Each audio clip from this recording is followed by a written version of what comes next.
പ്രിയപ്പെട്ടവരെ, ഇന്ന് നമ്മൾ ചിന്തിക്കുന്നത് ജ്ഞാനത്തിനെ പറ്റി തന്നെയാണ്. എൻ്റെ ഫലം പൊന്നിനേക്കാൾ ശ്രേഷ്ഠം, അത്യുത്തമ പൊന്നിനേക്കാളും ശ്രേഷ്ഠം, എൻ്റെ വരുമാനം വെള്ളിയേക്കാളും മികച്ചത്. പ്രിയ സുഹൃത്തുക്കളെ,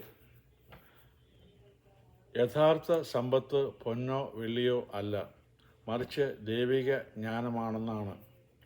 ലോകത്തിലെ സമ്പത്തുകൾ നശിച്ചു പോകാം, നഷ്ടപ്പെടാം. എന്നാൽ ജ്ഞാനവും നല്ല സ്വഭാവവും സത്യസന്ധതയും ജീവിതകാലം മുഴുവൻ നമ്മെ നയിക്കും. ഇന്ന് സമൂഹ മാധ്യമങ്ങളുടെ കാലത്ത് നാം ധാരാളം വിവരങ്ങൾ നേടുന്നു. എന്നാൽ വിവരത്തേക്കാൾ പ്രധാനമാണ് ജ്ഞാനം. എന്ത് പറയണം, എന്ത് പങ്കുവയ്ക്കണം, എങ്ങനെ മറ്റുള്ളവരെ ബഹുമാനിക്കണം എന്നത് ജ്ഞാനം നമ്മെ പഠിപ്പിക്കുന്നു.